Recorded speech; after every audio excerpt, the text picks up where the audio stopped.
বর্তমান ফিতনার থেকে বিশ্ব মুসলিমের পরিত্রাণের উপায়।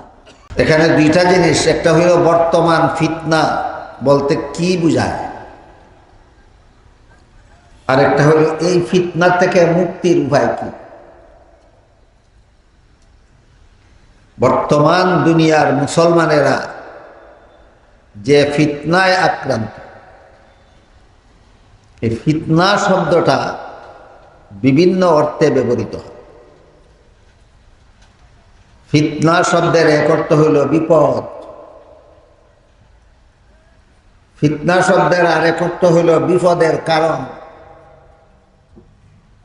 ফিতনা শব্দের আরেক অর্থ হইল কঠিন পরীক্ষা। প্রথম অর্থ এবং তৃতীয় অর্থে বর্তমান বিশ্বের মুসলমানগণ ফিতনায় আক্রান্ত, অর্থাৎ মহা বিপদে আক্রান্ত এবং কঠিন পরীক্ষার সম্মুখীন।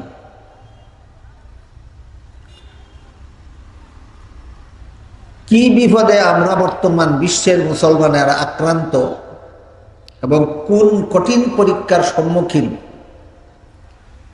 এটা আগে বুঝলে পরে এই বিপদ বা এই কঠিন পরীক্ষা থেকে পরিত্রাণের উপায়, মুক্তির উপায় বোঝাটা সহজ। এক হাদিসে রাসূল করিম সাল্লাল্লাহু আলাইহি ওয়াসাল্লাম বলেন, আখিরি জমানায় এমন এক ভয়াবহ পরিস্থিতি আসবে আমার মুসলমান উম্মতের উপর, যে ভয়াবহ পরিস্থিতি আমার মুসলমান উম্মত নিজেদের অস্তিত্ব রক্ষার সংকটে পরিণত হয়, নিজেদের অস্তিত্ব রক্ষা কঠিন হয়ে দাঁড়ায়। বিষয়টা রাসূল একটি উদাহরণ দিয়ে বুঝেছেন। রাসূল বলেন, প্রবাহিত পানির মধ্যে খড়কুটা আবর্জনা ছাড়লে, ফেলে দিলে, এই ফেলে দেওয়া আবর্জনা যেমন পানির স্রোতের মধ্যে দাঁড়িয়ে থাকতে পারে না, পানির স্রোত আবর্জনাকে ভাসিয়ে নিয়ে যায়, ঠিক তেমনি ভাবে আখিরি জমানায় আমার মুসলমান উম্মত এমন দুর্দিনে উপনীত হবে যখন বেদিন কাফিরের দাপটে মুসলমানেরা নিজেদের অস্তিত্ব টিকাতে পারবে না, ভাসিয়ে নিয়ে যাবে। আরেক হাদিসে রাসূল করিম সাল্লাল্লাহু আলাইহি ওয়াসাল্লাম বলেন, আরেকটি উদাহরণের মাধ্যমে একই পরিস্থিতি। রাসূল বলেন, আখিরি জমানায় আমার মুসলমান উম্মত এমন দুর্দিনে পতিত হবে। দুর্দিনের বিবরণ আল্লাহ রাসূল একটি উদাহরণ দিয়ে বলেন, দস্তরখান যখন বিছানো হয় কয়েকজন লোকে একত্রে খাওয়ার জন্য, তখন খানেওয়ালারা যেভাবে একে অপরকে ডাকে, আসো সবাই মিলে খানাগুলি খেয়ে শেষ করে ফেলি, ঠিক তেমনি ভাবে আখিরি জমানায় আমার মুসলমান উম্মত এত দুর্দশাগ্রস্ত হবে যে মুসলমানের দুশ্মন বেদিন কাফিরেরা একে অপরকে ডাকবে আর বলবে, আসো সবাই মিলে মুসলমানদেরকে ধ্বংস করো। এমন দুর্দিন আসবে মুসলমান উম্মতের উপর ভবিষ্যতে আখিরি জমানায়। আল্লাহ রাসূল এই মর্মে পরিষ্কার ভাষায় ভবিষ্যৎবাণী করে গেছে। রাসূলের এই বিবরণ শুনে সাহাবায়ে কেরাম জিজ্ঞাসা করলেন, ওগো আল্লাহর রাসূল, যে জমানায় আপনার মুসলমান উম্মত এত বড় বিপদগ্রস্ত হবে, এত বড় ফিতনায় পতিত হবে, ফিতনা শব্দের এক অর্থ মহাবিপদ আর এক অর্থ কঠিন পরীক্ষা, আপনার উম্মত এত বড় মহাবিপদে পড়বে, আপনার মুসলমান উম্মত এত বড় কঠিন পরীক্ষার সম্মুখীন হবে যেই যুগে, সেই যুগে কি মুসলমানদের সংখ্যা খুব কম হবে? জবাবে রাসূল বলেন, না, বরং বর্তমানে আমার সাহাবারা, তোমরা যে পরিমাণ মুসলমান এই দুনিয়াতে আসো, তোমাদের চেয়ে বহুগুণ বেশি মুসলমান থাকবে ওই দুনিয়ায় যে দুনিয়ার মুসলমানেরা এত বড় বিপদে পতিত হবে। তখন সাহাবায়ে কেরাম আবার জিজ্ঞাসা করলেন, ওগো আল্লাহ রাসূল, যে যুগে মুসলমান এত বিপুল পরিমাণ মুসলমান দুনিয়াতে থাকবে, রাসূল যখন কথাটা বলেছিলেন তখন সারা দুনিয়াতে মাত্র 2 লক্ষ কি 3 লক্ষ মুসলমান ছিল, আর বর্তমান দুনিয়াতে 250 কোটি মুসলমান আছে। যে যুগে 2 লক্ষ 3 লক্ষ মুসলমান ছিল সেই যুগে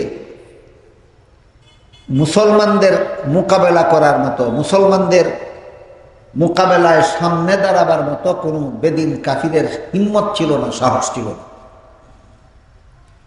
আর বর্তমানে 250 কোটি মুসলমান যে দুনিয়াতে বাস করে, এই দুনিয়ার কোনো দেশের কোনো মুসলমান শত্রুদের বেদিন কাফিরদের মোকাবেলায় দাঁড়াবার মতো সাহস নাই। তাই রাসূল বলেছিলেন, আমি যে মুসলমানের দুর্যোগের কথা বলছি, সেই যুগে মুসলমানদের সংখ্যা দুনিয়াতে তোমাদের চেয়ে বহুগুণ বেশি হবে। এই কথা বলার পর সাহাবায়ে কেরাম জিজ্ঞাসা করলেন, ওগো আল্লাহর রাসূল, যে যুগে এত বেশি মুসলমান থাকবে দুনিয়ায়, সেই যুগে মুসলমানেরা এত বড় বিপদগ্রস্ত হওয়ার কারণ কি? এত বড় কঠিন পরীক্ষার সম্মুখীন হওয়ার কারণ কি? জবাবে রাসূল বলেন, এত বেশি পরিমাণ মুসলমান দুনিয়াতে থাকা সত্ত্বেও বেদিন কাফিরের দাপটে এরা নিজেদের অস্তিত্ব টিকাতে পারবে না, এত বড় মহাবিপদে পড়বে, এত বড় কঠিন পরীক্ষার সম্মুখীন হবে 2টি কারণে। কত কারণে? 2 কারণ। এই কারণ 2টা আমাদের বোঝা দরকার। রাসূল বলেন, একটা কারণ হলো দুনিয়ার লোভ, একটা কারণ দুনিয়ার লোভ, আরেকটা কারণ হলো মরণের ভয়। একটা কারণ দুনিয়ার লোভ, আরেকটা কারণ মরণের ভয়। দুনিয়া এবং জান্নাতের মধ্যে একমাত্র সেতু বন্ধন হইল মরণ। মরণের আগে কেউ জান্নাতে প্রবেশ করতে পারবে, মরণের পুল পার হয়ে জান্নাতে প্রবেশ করতে হবে।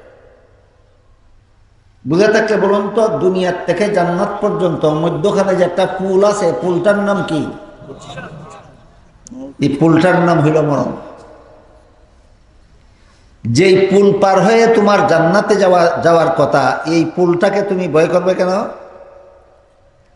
বোঝা গেল তুমি জান্নাতমুখী না, তুমি দুনিয়ামুখী। কি বোঝা গেল? তুমি জান্নাতমুখী না, তুমি দুনিয়ামুখী।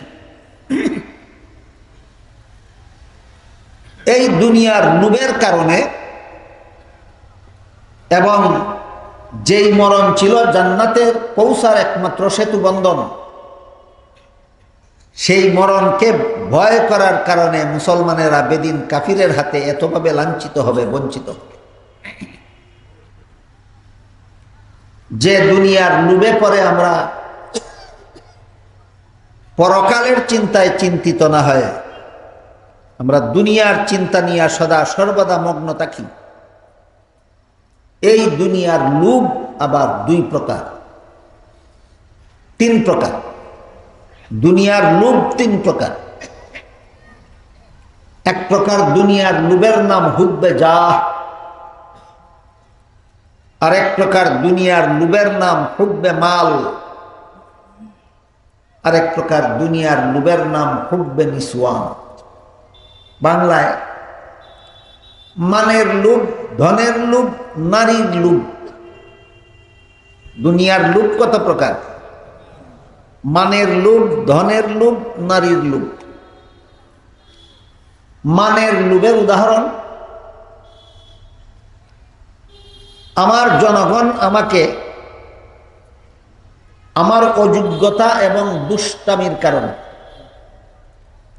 আমার জনগণ আমাকে আমার অযোগ্যতার কারণে, আমার দুষ্টামির কারণে আমাকে নেতা হিসাবে মানতে আন্তরিকভাবে রাজি নয়। এত সত্ত্বেও আমি ছলে বলে কলে কৌশলে যে কোনো উপায়ে নেতৃত্বটা জুড়েই দখল করে নিয়ে যায়। কিসের লোভ? মানের লোভ। এটা মানের লোভের উদাহরণ।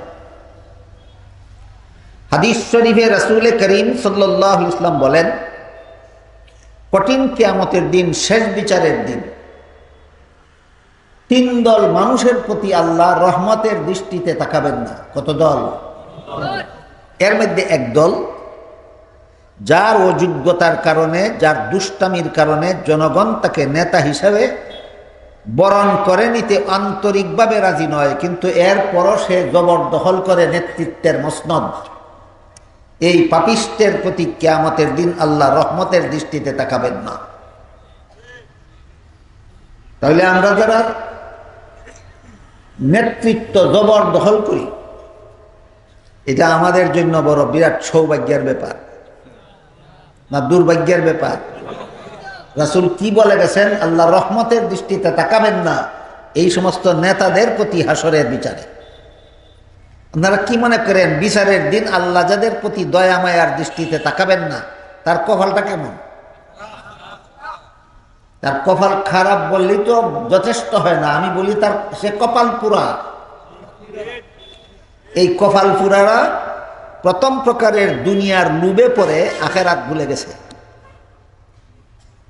এই সমস্ত কপাল পুরাদের কারণে বর্তমান দুনিয়ার 250 কোটি মুসলমান এত বড় বিপদে পতিত হয়েছে। বর্তমান ফিতনাটা কি মুসলমানের, এটা আগে বোঝার চেষ্টা করি, তারপরে বলবো এটার থেকে মুক্তি পাওয়ার উপায় কি। আল্লাহর রাসূল সাল্লাল্লাহু আলাইহি ওয়াসাল্লাম বলেছেন, আখিরি জমানায় আমার মুসলমান উম্মত এত বড় বিপদে পড়ার দুই কারণ, একটা হলো দুনিয়ার লোভ আর একটা হলো মরণের ভয়। দুনিয়ার লোভের প্রথম প্রকার হইল মানের লোভ। মানের লোভে সরদারি, নেতাগিরি, কর্তৃত্ব এইগুলি জবরদখল করা। দুই নম্বর হলো ধনের লোভ, অন্যায়ভাবে অপরের ধন সম্পদ আত্মসাৎ করা। চুরি বলেন, ডাকাতি বলেন, জবরদখল বলেন, ছিনতাই বলেন,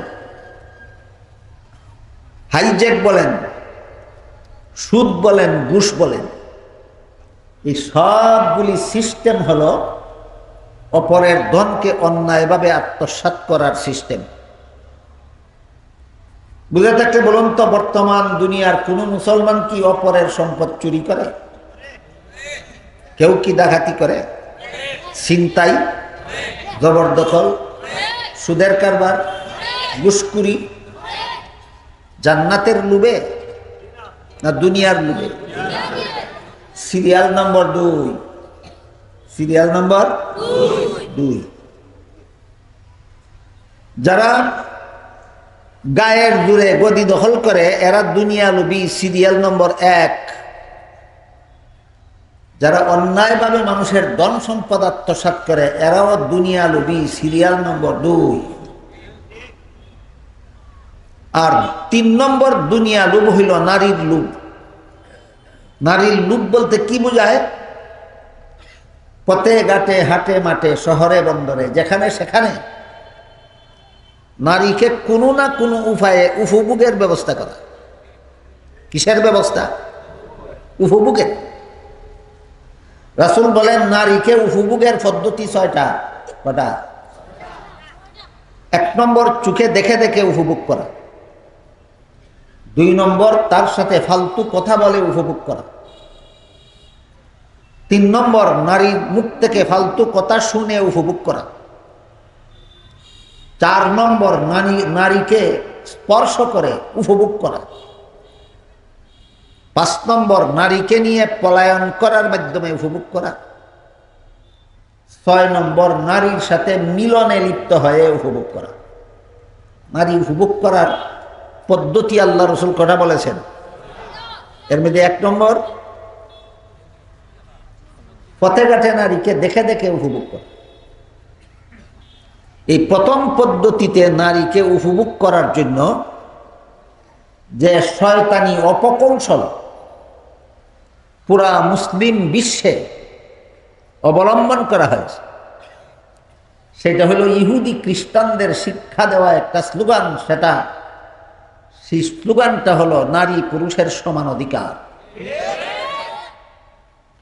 পুরুষ যদি যখন তখন যেখানে সেখানে ফতেঘাটে হাটে মাঠে শহরে বন্দরে বুরকা ছাড়া বিচরণ করতে পারে, ঘোরাফেরা করতে পারে, চলাফেরা করতে পারে, নারী কেন পারবে না?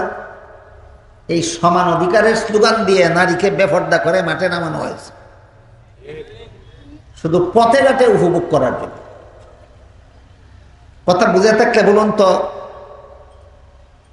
এরা জান্নাত লুবি না দুনিয়া লুবি? সিরিয়াল নম্বর কত? 3। এই 3 রকমের দুনিয়া লুবি মুসলমান আছে কি দুনিয়ায়? এটাই হইল তোমরা বেদিন কাফিরের কাছে লাঞ্ছিত বঞ্চিত হওয়ার কারণ।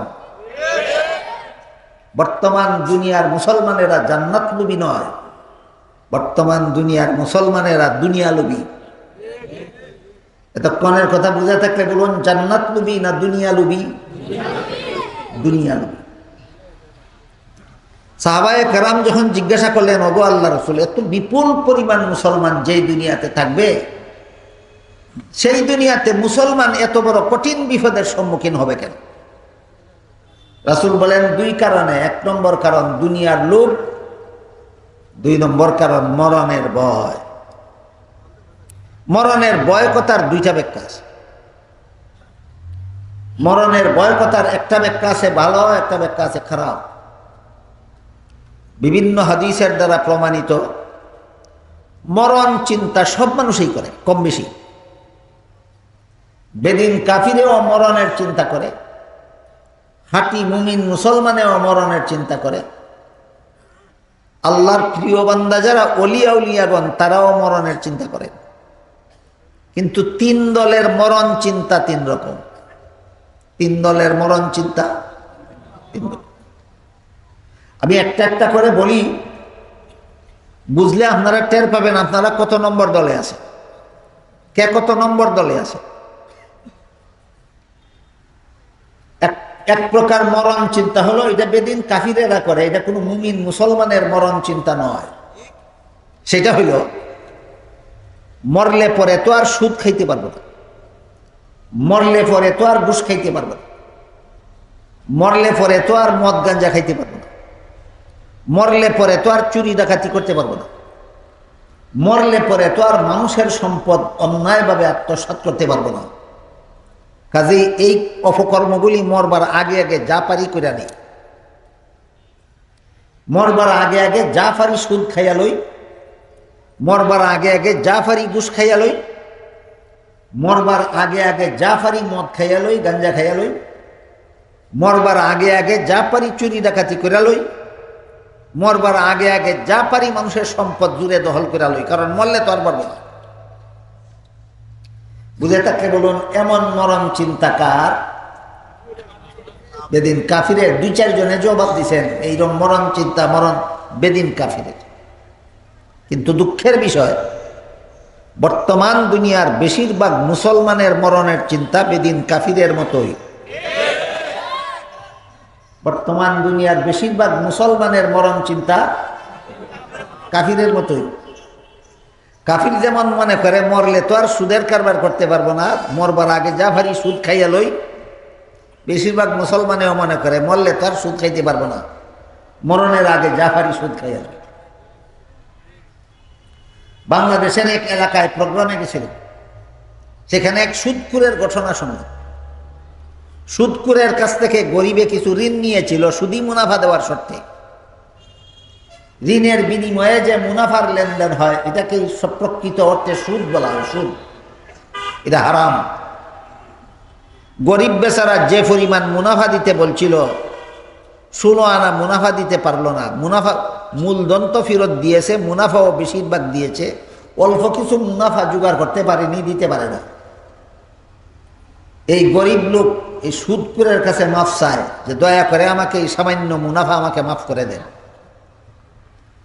এই মুসলমান সুদখোর গরিবের এই মাফ চাওয়ার জবাবে বলে, তোমাকে সামান্য মুনাফাও আমি মাফ করব না, কারণ মরলে পরে ফিরিস্তা আমাকে যখন যখন শাস্তি দিবে তখন সামান্য শাস্তি দিবে না, ভয়াবহ শাস্তি দিবে। কাজেই শাস্তি যখন কবরে গিয়ে বুক করতেই হবে, কাজেই আমি এখানে মুনাফা কিছু মাফ করবো কেন? এই হইল বর্তমান দুনিয়ার মুসলমানের চরিত্র। কোন কারণে আপনারা বিপদে পড়েছেন কিছু বুঝতে পারতেছেন? এই হইল বর্তমান দুনিয়ার মুসলমানের চরিত্র। মুসলমান বর্তমান দুনিয়ার বেশিরভাগ মুসলমানের মরণ চিন্তা আর বেদিন কাফিরের মরণ চিন্তা সেম সেম, সমান সমান। এটা সত্যিকারের মুমিন মুসলমানের মরণ চিন্তা নয়। সত্যিকার মুমিন মুসলমানের মরণ চিন্তা হইল মরলে পরে আর নামাজ পড়ার সুযোগ থাকবে না, কাজী মরার আগে যা পারি নামাজ পড়ালে। মরলে পরে আর ইবাদত বন্দেগী করার সুযোগ থাকবে না, কাজী মরণের আগে যা পারি ইবাদত বন্দেগী করালে। মরলে পরে আর আল্লাহর গোলামি করার সুযোগ থাকবে না, কাজী মরণের আগে আগে যা পারি আল্লাহর গোলামি করালে। এটা হলো সত্যিকার মুসলমানের মরণ চিন্তা। বর্তমান দুনিয়ার শতকরা 2-1 মুসলমানেও মুসলমানের মতো মরণ চিন্তা করে কিনা সন্দেহ আছে। যেহেতু বর্তমান দুনিয়ার মুসলমান মুসলমানের মতো মরণ চিন্তা করে না, বেদিন কাফিরের মতো মরণ চিন্তা করে, কাজেই মরণটা হইল তার কাছে ভয়ঙ্কর জিনিস। মুসলমানদের কাছে মরণটা ভয়ের কারণ হয়ে দাঁড়িয়েছে। আরেক প্রকার মরণ চিন্তা হলো অলি আউলিয়াদের মরণ চিন্তা। অলি আউলিয়াদের মরণ চিন্তা আরো স্বতন্ত্র ধরনের, সাধারণ মুসলমানের চেয়েও উন্নত মানের।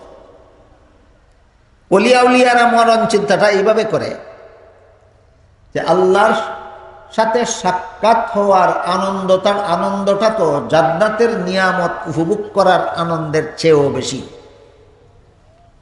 হাদিস শরীফে রাসূল করিম সাল্লাল্লাহু আলাইহি ওয়াসাল্লাম বলেছেন, জান্নাতের সমস্ত নিয়ামত উপভোগে যত আনন্দ হবে, আল্লাহর সাক্ষাতের আনন্দ তার চেয়েও বেশি হবে।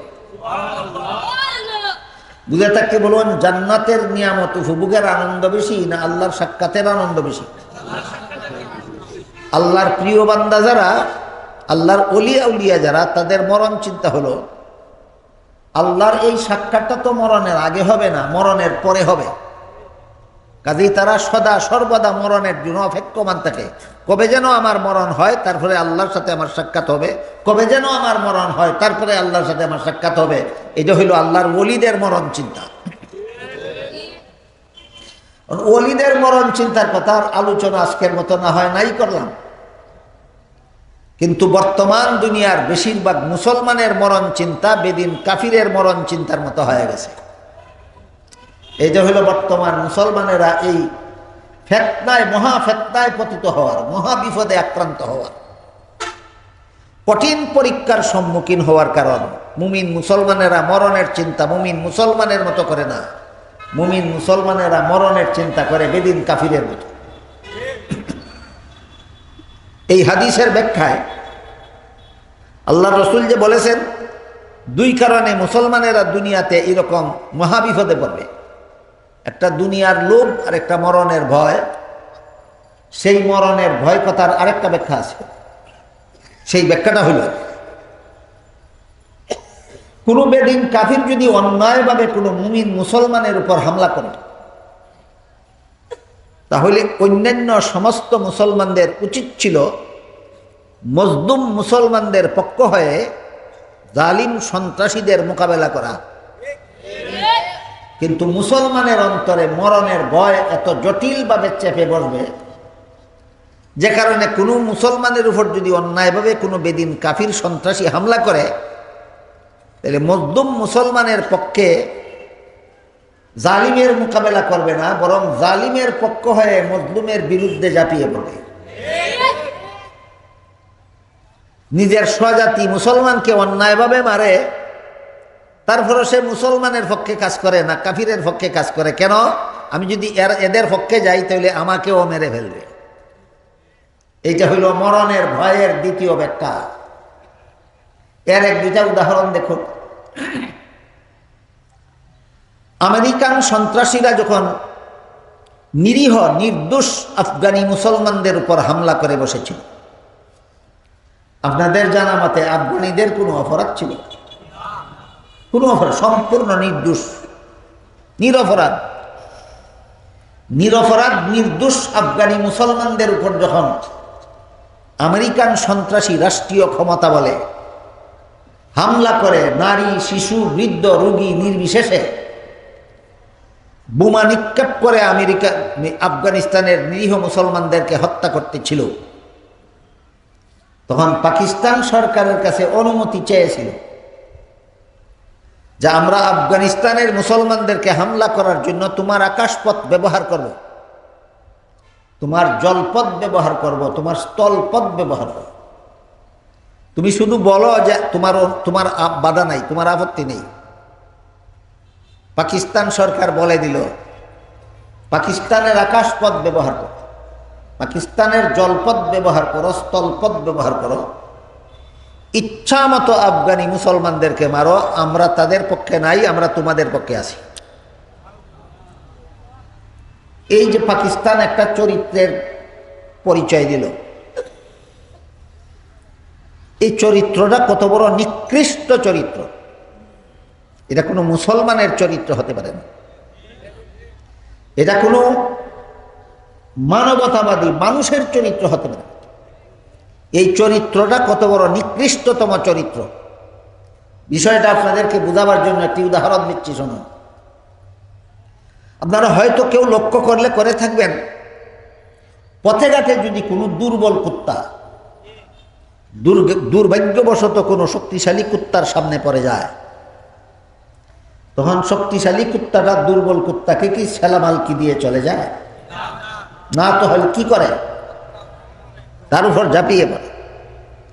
একটা শক্তিশালী কুত্তা যখন একটা দুর্বল কুত্তার উপর ঝাঁপিয়ে পড়ে, এরপরে সেখানে আরো যত কুত্তা আছে সেই কুত্তাগুলি কোন পক্ষে যায়? মজলুমটার পক্ষে যায় না জালিমটার পক্ষে যায়? পরবর্তী যত কুত্তা আছে সবগুলি কুত্তা মজলুমের পক্ষে না গিয়ে জালিমের পক্ষে যায়। ঠিক তেমনি ভাবে আমেরিকান সন্ত্রাসীরা যখন কুত্তার স্বভাব নিয়ে মজলুম মুসলমান আফগানি মুসলমানদের উপর হামলা করে বসেছিল, তখন পাকিস্তানিরা তৃতীয় দল কুত্তার চরিত্রের বহিঃপ্রকাশ ঘটাইছিল। এখানে পাকিস্তানিরা মানুষের চরিত্রের বিকাশ ঘটাইছিল না, তৃতীয় দল কুত্তার চরিত্রের বিকাশ ঘটাইছিল। সেই দিন শুধু পাকিস্তান ছিল সন্ত্রাসীদের পক্ষে না সারা বিশ্বের সবগুলি মুসলিম দেশ? সেই দিন সৌদি আরব এই হামলা লাল কুত্তার দলের পক্ষে ছিল, মজলুম মুসলমানের বিপক্ষে ছিল। সেই দিন কুয়েত বলেন, কাতার বলেন, ইরান বলেন, বাংলাদেশ বলেন, এমন কোনো মুসলিম দেশ বিশ্বে নাই যারা লাল কুত্তার বাহিনীর পক্ষে নিজের স্বজাতি মুসলমানদের বিপক্ষ অবলম্বন করেনি। কি জন্য? আমি যদি আমার স্বজাতির পক্ষ অবলম্বন করি তাহলে আমাকেও মেরে ফেলবে। এই যে একটা কাপুরুষতা, আমার স্বজাতি ভাই মুসলমান অন্যায়ভাবে হামলা করছে, আমি এর পক্ষে সমর্থন করলে আমাকেও মেরে ফেলবে, এই রকম কাপুরুষতা যখন মুসলমানের অন্তরে চেপে পড়বে, আল্লাহ রসুল বলেন তখন তোমাদের কপালে বেদিন কাফিরের হাতে লাঞ্ছিত বঞ্চিত হওয়া ছাড়া আর কোনো কিছু থাকবে না। এই জন্য সাহাবায়ে কেরাম যখন জিজ্ঞাসা করেছিলেন এত বিপুল পরিমাণ মুসলমান যেই দুনিয়াতে থাকবে, সেই দুনিয়ার মুসলমানেরা এতভাবে লাঞ্ছিত বঞ্চিত হবে কেন শত্রুদের হাতে? জবাবে রসুল বলেছিলেন দুই কারণে, একটা হইল দুনিয়ার লোভ আর একটা হইল মরণের ভয়। মনে থাকবে? এই হইল বর্তমান বিশ্বের মুসলমানদের ফিতনাটা। বর্তমান বিশ্বের মুসলমান যে ফিতনায় জর্জরিত, এইটা হইল বর্তমান বিশ্বের মুসলমান এই ফিতনায় জর্জরিত।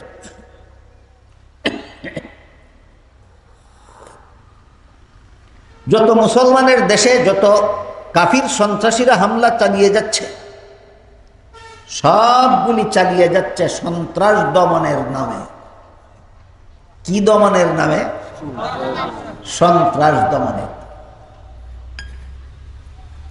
মুসলমানদের মধ্যে যারা শিক্ষিত, যারা কোনো না কোনো দেশের রাষ্ট্রীয় ক্ষমতার অধিকারী, এরা এত বড় বুকা, চাক্ষুষভাবে দেখে যে হামলাটা সন্ত্রাসী হামলা, যাদের উপর চালানো হয়েছে এরা নির্দোষ, তারপরে সন্ত্রাস দমনের জন্য হামলা চালাচ্ছি, এই কথাটা বিনা প্রতিবাদে মেনে নেয় এত বড় বুকা, এত বড় ইহুদি খ্রিস্টানের পাঁচাটা গুলাম এই সমস্ত শিক্ষিতরা।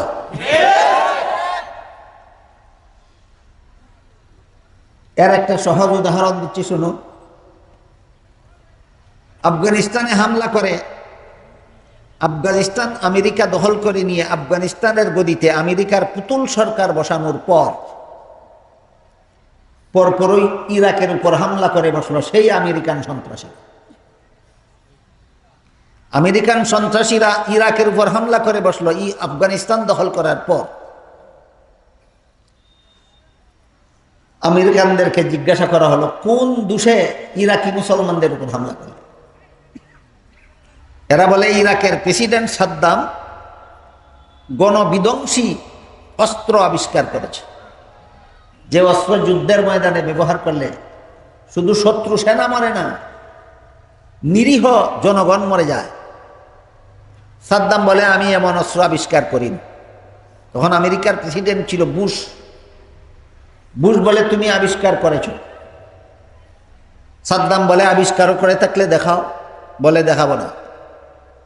সাদ্দাম বলে প্রমাণ করো। বলে প্রমাণ করবো না। সাদ্দাম বলে আন্তর্জাতিক আদালতে মামলা করো। বলে মামলা করবো না। তাহলে কি করতে চাও? কয় হামলা করবো। কোন দোষ? প্রমাণ করবে না, দেখাবে না, আদালতের শরণাপন্ন হবে না, শুধু হামলা করবে। কেন? দোষ না নির্দোষ? হামলা করে ইরাক দখল করলো। ইরাকের গদিতেও আমেরিকার পুতুল সরকার বসা। এখনো পর্যন্ত আফগানিস্তান এবং ইরাক শাসন করে আমেরিকার পুতুল সরকার। আমেরিকার এখনো প্রমাণ করতে পারেনি যে সাদ্দাম সেই আপত্তিকর অস্ত্র আবিষ্কার করেছিল, প্রমাণ করতে পারে। তাহলে আফগানিস্তানের দোষী মুসলমানদের উপর আমেরিকান সন্ত্রাসী হামলা করেছিল না নির্দোষ? ইরাকের দোষী মুসলমানদের উপর আমেরিকান সন্ত্রাসীরা হামলা করেছিল না নির্দোষ? তাহলে আফগানি মুসলমানেরা সন্ত্রাসী, ইরাকি মুসলমানেরা সন্ত্রাসী না হামলাকারীরা সন্ত্রাসী? হামলাকারীরা সন্ত্রাসী। ইরাকে হামলা করার পর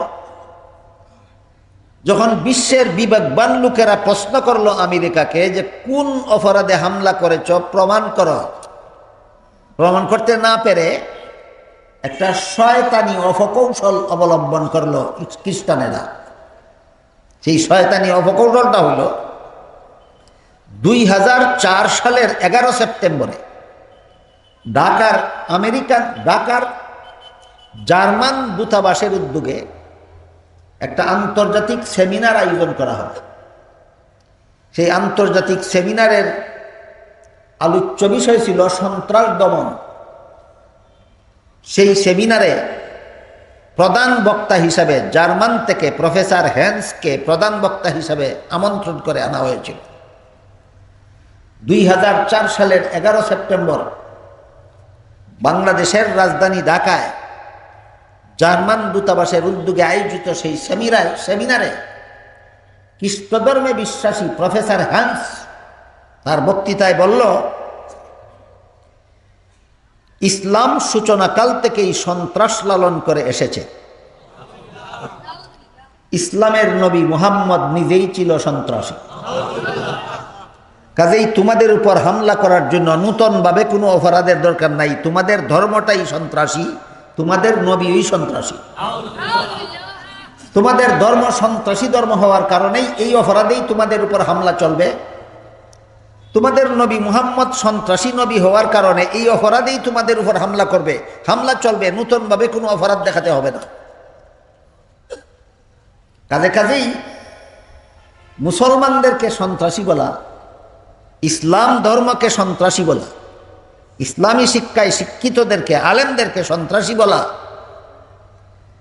এটা ইহুদি খ্রিস্টানদের দালালদের স্লোগান। যে সমস্ত বুদ্ধিজীবী, তথাকথিত বুদ্ধিজীবীরা আলেমদেরকে সন্ত্রাসী বলে, ইসলামী শিক্ষার মধ্যে সন্ত্রাসের গন্ধ খুঁজে পায়, ইসলামের নবীর মধ্যে যে সমস্ত ইহুদি খ্রিস্টানেরা সন্ত্রাসের গন্ধ খুঁজে পায়, আর যে সমস্ত মুসলমানেরা ইসলামী শিক্ষায় শিক্ষিত আলেমদেরকে সন্ত্রাসী বলে, এরা নিঃসন্দেহে ইহুদি খ্রিস্টানের দালাল। এই দালালদের স্লোগান শুনে শুনে বর্তমান বিশ্বের মুসলমান সমাজে জেহাদ শব্দটা একটা আতঙ্কিত শব্দে পরিণত হয়েছে। কারণ ওই সমস্ত এরা যে মনিবের দালাল, এই মনিবেরা ইহুদি খ্রিস্টানেরা ইসলামের জেহাদকে বলে সন্ত্রাস। ইসলামের জেহাদকে বলে সন্ত্রাস। জেহাদকে সন্ত্রাস বলে কেন? জেহাদকে সন্ত্রাস বলে কেন? এটা অত্যন্ত একটা কৌশলগত ব্যাপার। এই কৌশলটা আপনাদেরকে আমি বুঝাবার জন্য, একটা কঠিন কৌশল, এই কৌশলটা আমি আপনাদেরকে বুঝাবার জন্য ছোট্ট একটা গল্প বলি, শোনেন।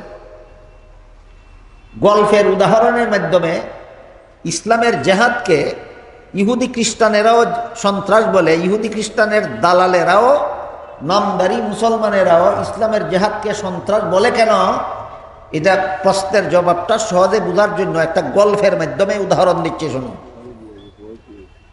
গল্পের মধ্যে উল্লেখ আছে, এক দেশে এক কুখ্যাত চোর আছিল। চোরের নাম ছিল কালু মিয়া।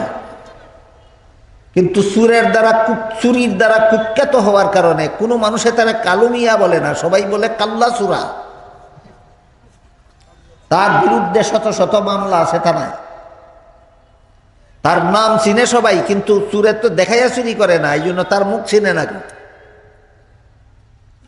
সেই কাল্লা চোরা গেছে বাজারে, গিয়া দেখে এক ব্যক্তি সারাদিন দোকানদারি করে ক্যাশের টাকা গুনতেছে দিনের বেলায়।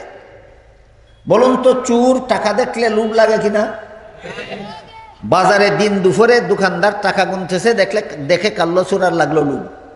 দোকানদার তো আর কাল্লা চোরার মুখ চিনে না, নাম জানে।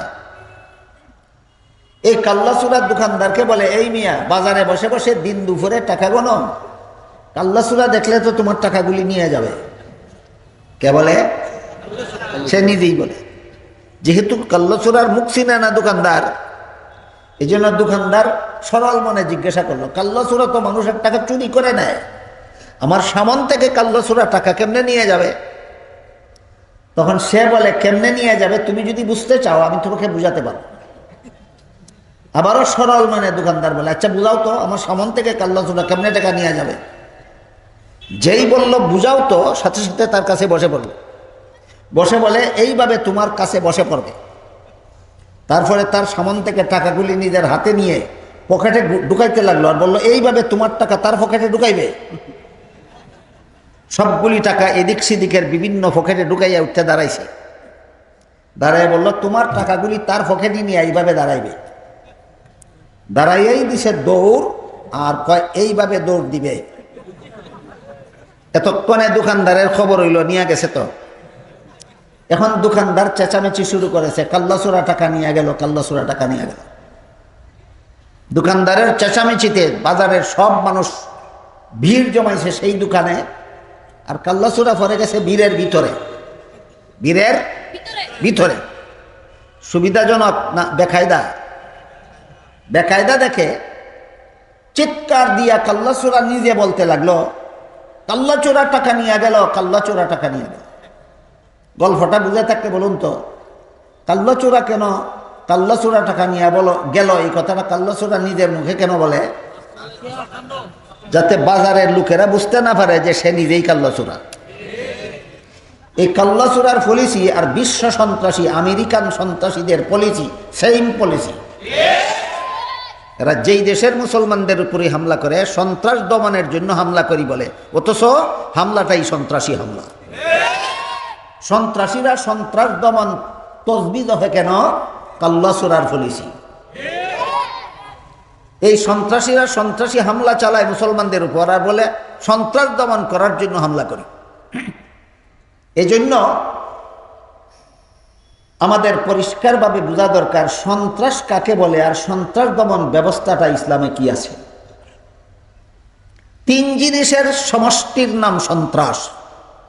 কত জিনিস? এক নম্বর, দলবদ্ধতা। দলবদ্ধ না হয়ে একা একা কোনো মানুষ সন্ত্রাসী হতে পারে না। 2 নম্বর, অস্ত্রের ব্যবহার। দলবদ্ধ হয়েও খালি হাতে অস্ত্র ছাড়া কোনো মানুষ সন্ত্রাসী হতে পারে না। 3 নম্বর, নির্দোষের উপর হামলা।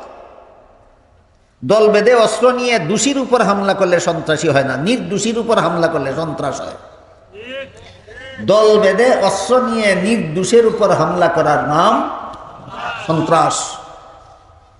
এই 3 জিনিস বর্তমান বিশ্বের মুসলমানদের কাছে নাই, আছে ইহুদি খ্রিস্টানদের কাছে। সুতরাং বর্তমান বিশ্বের কোন মুসলমান সন্ত্রাসী নয়। মুসলমানদের উপর হামলাকারী ইহুদি খ্রিস্টানরা হলো বর্তমান বিশ্বের আন্তর্জাতিক সন্ত্রাসী। এবার বলুন তো, এই সন্ত্রাসীদের হামলার শিকার কিনা বর্তমান দুনিয়ার মুসলমান? নির্দোষ হওয়া সত্ত্বেও সন্ত্রাসী অভিযোগে অভিযুক্ত বর্তমান দুনিয়ার মুসলমান।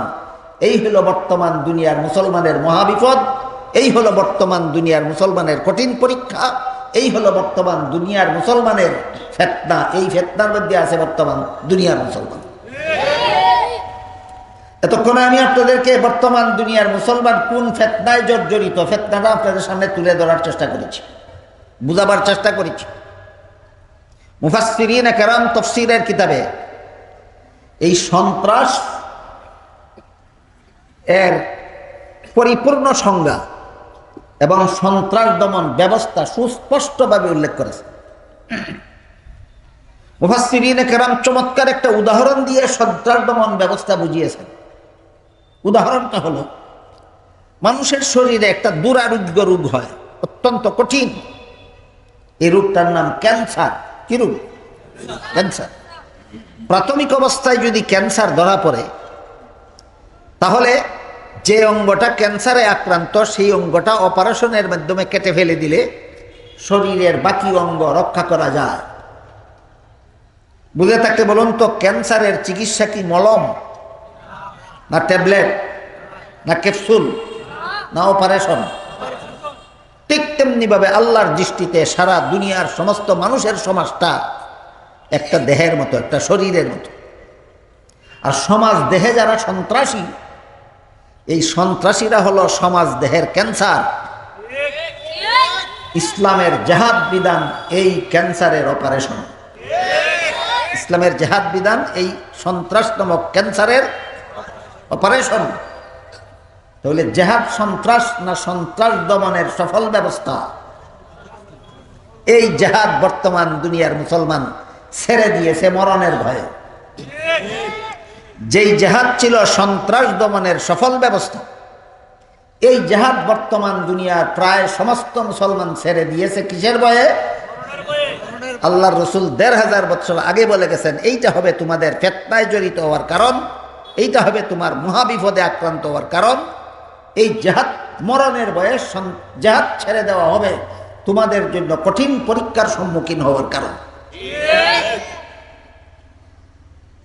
কাজেই মুসলমান সমাজে যারা যারা জিহাদকে সন্ত্রাস বলে, এরা নিঃসন্দেহে ইহুদি খ্রিস্টানের দালাল। আরো কিছু দালাল, ইহুদি খ্রিস্টানের দালাল আপনাদের সমাজে বাস করে। আমি খুব পরিষ্কারভাবে আপনাদের সামনে চিহ্নিত করে দিতে চাই যে আমাদের ফাঁকে ফাঁকে কোন কোন মুসলমান ইহুদি খ্রিস্টানের দালালি করে। দারুল উলুম দেওবন্দের শিক্ষাপ্রাপ্ত একজন আলিম, তার নাম মৌলানা ইয়াসির নদীম।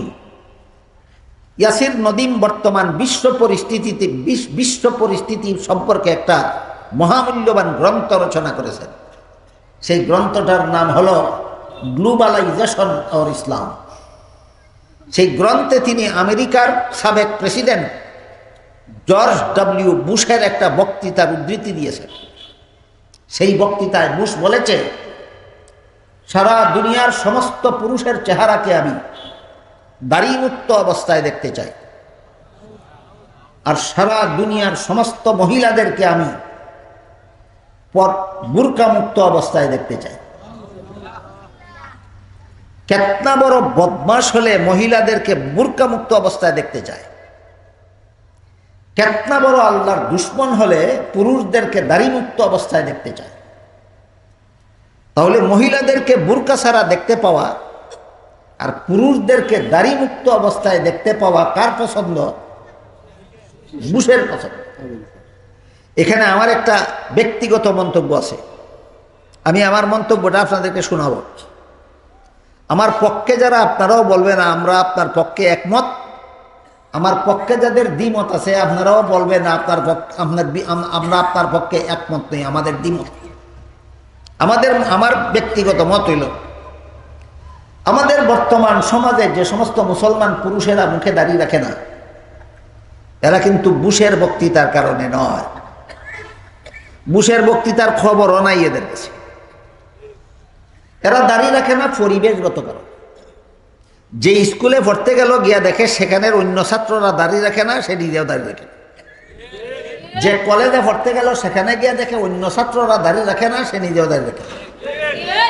যে অফিসে চাকরি করতে গেল সেখানে গিয়ে দেখে অন্যান্য চাকরিজীবীরা দাড়ি রাখে না, সেও দাড়ি রাখে না। যে বাজারে ব্যবসা করতে গেল সেখানে গিয়া দেখে অন্যান্য ব্যবসায়ী দাড়ি রাখে না, সেও দাড়ি রাখে না। তাহলে আমাদের সমাজে যে সমস্ত মুসলমানেরা মুখে দাড়ি রাখে না, এরা বুশের বক্তৃতার কারণে না পরিবেশগত কারণে? এটা আমার ব্যক্তিগত মত। আপনারা আমার সাথে দ্বিমত না একমত? আমার আর একটা ব্যক্তিগত মত আছে, সেটা হইল পরিবেশগত কারণে যারা দাড়ি রাখে না, এরা যদি কোনোদিন বুঝতে পারে যে আমাকে দাড়ি কাটা অবস্থায় দেখতে বুশের পছন্দ, আর হাদিস শরীফে রাসূল করিম সাল্লাল্লাহু আলাইহি ওয়াসাল্লাম বলেন আফুল্লুহা, দাড়ি লম্বা করো, আমার উম্মতের চেহারাকে আমি লম্বা দাড়ি অবস্থায় দেখতে পছন্দ করি। আমার নবী আমার লম্বা দাড়ি পছন্দ করেন, আর বুশে আমার কাটা দাড়ি পছন্দ করেন। কাজেই কিয়ামতের দিন যদি নবীর পছন্দ মতো চেহারা না নিয়ে বুশের পছন্দ মতো চেহারা নিয়ে যদি আসরের মাঠে দাঁড়াই, তাহলে বুশই আমাকে জাহান্নাম থেকে নাজাতের জন্য সুপারিশ করবে, না নবীর সুপারিশের দরকার হবে? যদি আপনারা মনে করেন যে বুশের সুপারিশ নয়, নবীর সুপারিশের দরকার হবে কিয়ামতের দিন জাহান্নাম থেকে বাঁচার জন্য, তাহলে বুশের পছন্দসই চেহারা নিয়ে হাসরের মাঠে দাঁড়াবেন, নবীর পছন্দসই চেহারা নিয়ে হাসরের মাঠে দাঁড়াবেন। সেই ব্যাপারে সিদ্ধান্ত নেওয়া আপনাদের ব্যাপার, আমি কিছু বলতে চাই না। কিন্তু আমার ব্যক্তিগত মত হইল, আপনারা কেউ বুশের দালাল না। আপনারা দাড়ি রাখেন পরিবেশগত কারণ, দাড়ি কেটে ফেলেন পরিবেশগত কারণে, বুশের কারণে না। কিন্তু যারা লম্বা দাড়ি দেখলেই বলে সন্ত্রাসী, যারা বুরকা পরিহিতা মহিলা দেখলেই বলে সন্ত্রাসী, এরা নিঃসন্দেহে বর্তমান বিশ্বের সন্ত্রাসী দলের প্রধান বুশের দালাল। সুতরাং মুসলমান সমাজে যারা দাড়িওয়ালাকে সন্ত্রাসী বলে, এরা কিন্তু ইহুদি খ্রিস্টানের দালাল। মুসলমান সমাজে যারা বুরকাওয়ালা মহিলাদেরকে সন্ত্রাসী বলে, এরা বুশের দালাল। কাজে আপনাদের সমাজে কে কে ইহুদি খ্রিস্টানের দালাল আর কে কে ইহুদি খ্রিস্টানের দালাল নয়, এটার পরিচয় পরিষ্কার হয়ে গেল। পরিচয় পরিষ্কার হয়ে গেল কিনা? এবার এতক্ষণে আমি আপনাদের সামনে বর্তমান বিশ্বে মুসলমানেরা কেমন ফিতনায় আছে, এই ফিতনাটা তুলে ধরার চেষ্টা করেছি। আপনারা আমার আলোচ্য বিষয় দিয়েছেন পরিত্রাণের উপায়, এই বিপদ থেকে মুক্তির উপায় কি। এবার আমি সেই উপায়টা পেশ করব কয়েক মিনিটে, পেশ করে আমি আমার বক্তব্য শেষ করার চেষ্টা করব। আমি আপনাদের সামনে পবিত্র কোরআনের সূরা নূরের 55 নম্বর আয়াত তিলাওয়াত করেছি, আর সহিহ বুখারী শরীফের বর্ণিত একটি ছোট্ট সংক্ষিপ্ত হাদিস তিলাওয়াত করেছি। আয়াতে আল্লাহ পাক রব্বুল আলামিন বলেন, ওয়াদাল্লাহুল্লাযীনা আমানু ওয়া আমিলুস সালিহাতি লায়াস্তাখলিফান্নাহুম ফিল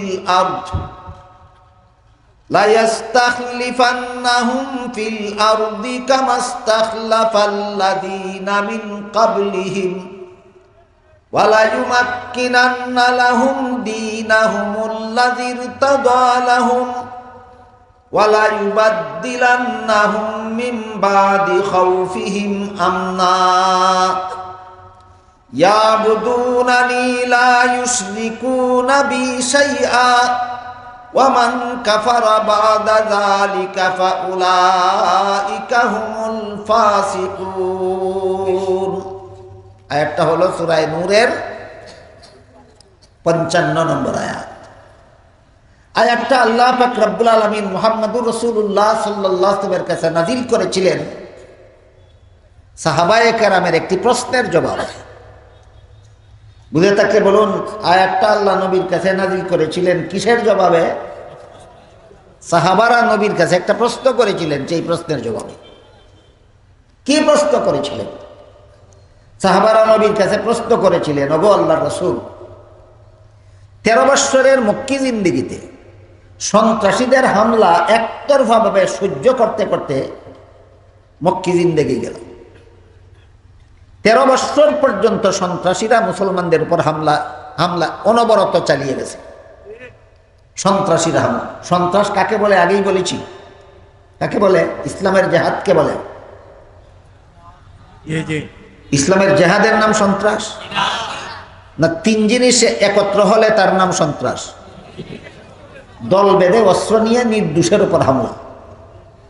13টি বৎসর পর্যন্ত মক্কায় মুসলমানদের উপর, মুসলমানদের নবীর উপর দল বেঁধে অস্ত্র নিয়ে সন্ত্রাসীরা হামলা অনবরত চালিয়ে গেছে। এই সমস্ত হামলায় জর্জরিত হয়ে দীর্ঘ 13টি বৎসরে পরে আল্লাহ আদেশ করলেন এই দেশ থেকে দেশান্তর হয়ে যায়। আল্লাহর হুকুমে নবী মুসলমানদেরকে নিয়ে, সাহাবায়ে কেরামদেরকে নিয়ে দেশান্তর হলেন। মক্কা শরীফ থেকে হিজরত করে মদিনা শরীফ গেলেন। সেখানে যাওয়ার পরে আল্লাহ নতুন নির্দেশ জারি করলেন। 13 বৎসরের মক্কি জিন্দেগি গেল সন্ত্রাসীদের হামলা নীরবে একতরফা সহ্য করতে করতে। আর সন্ত্রাসীদের হামলা নীরবে সহ্য করা নয়, এবার আপনাকে দুনিয়াবাসীকে একটা সন্ত্রাস মুক্ত পৃথিবী উপহার দিতে হবে। 10 বৎসরের মদনী জিন্দেগিতে নবীর প্রতি আল্লাহর নির্দেশ, আর নীরবে সন্ত্রাস সহ্য করা যাবে না। সন্ত্রাসীদের বিরুদ্ধে জাহাদ পরিচালনা করুন, জাহাদের মাধ্যমে সন্ত্রাস দমন করুন, এবং আপনি দুনিয়ার থেকে বিদায় হওয়ার আগেই যেন দুনিয়াবাসী মানুষ একটা সন্ত্রাস মুক্ত পৃথিবী উপহার পায়। তাই আল্লাহর রাসূল 10 বৎসরের মাদানী জিন্দেগিতে প্রসিদ্ধ বিবরণ মতে 66টা জাহাদ পরিচালনা করেছেন। কোনো অমুসলমানকে গায়ের জোরে মুসলমান বানাবার জন্য নয়, শুধুমাত্র সন্ত্রাস দমনের জন্য। এই কথাটাই একটু আগে বলেছিলাম। জেহাদের নাম সন্ত্রাস নয়, জেহাদ সন্ত্রাস দমনের সফল ব্যবস্থা। বর্তমান দুনিয়ার মুসলমান ছেড়ে দিয়েছে, এই জন্য সন্ত্রাসীদের হামলার শিকারে পরিণত হয়েছে।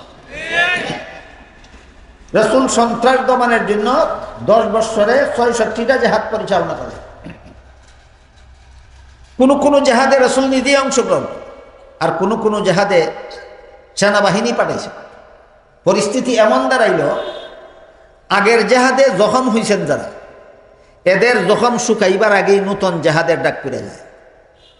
আবার দ্বিতীয় জেহাদে গিয়া দ্বিতীয় দফা জখম হয়েছেন, জখম শুকাবার আগেই তৃতীয় যুদ্ধের ডাক পড়ে যায়। তৃতীয় যুদ্ধের জখম শুকাবার আগেই চতুর্থ যুদ্ধের ডাক পড়ে যায়। খুব শান্তি না খুব কষ্ট?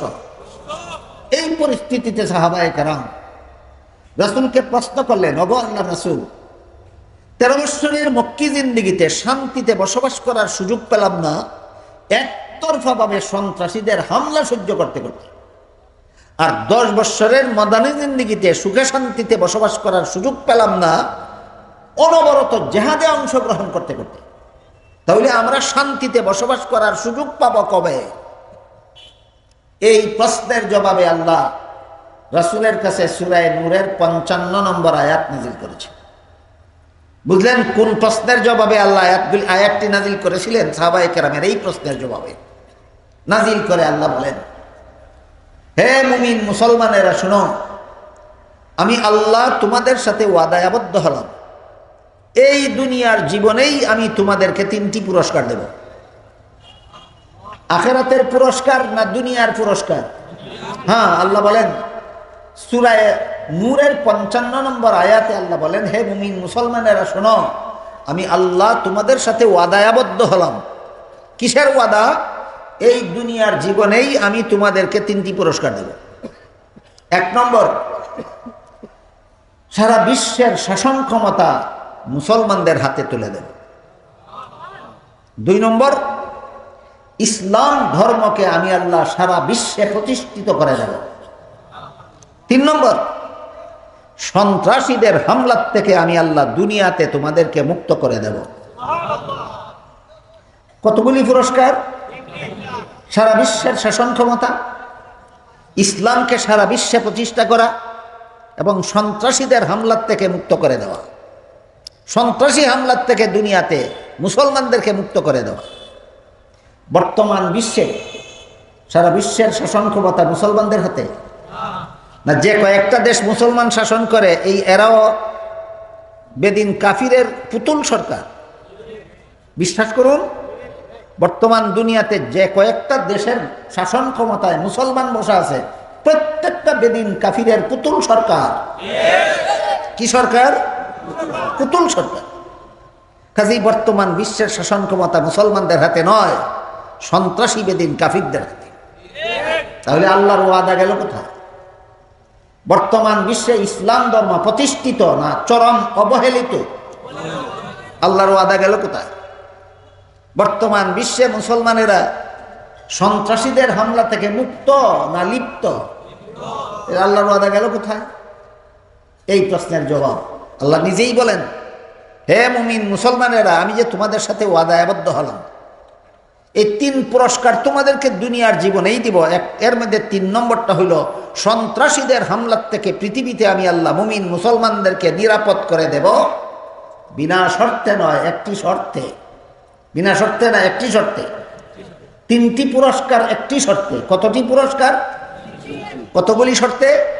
একটি শর্তে। সেটা কি? আল্লাহ বলেন, ওয়া আমিলুস সালিহাত, আমল যদি ভালো করো, আমল যদি ভালো করো।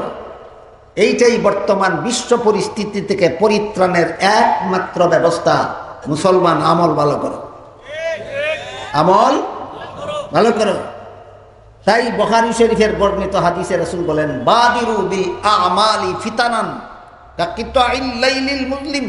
হে আমার উম্মত মুসলমানেরা, এই ধরনের পরিস্থিতির মোকাবেলা করো আমল ভালো করার মাধ্যমে। আমল ভালো করার মাধ্যমে। আমল যখন ভালো করবে তখন দুনিয়া লোভী হবে না, জান্নাতমুখী হবে, পরকালমুখী হবে।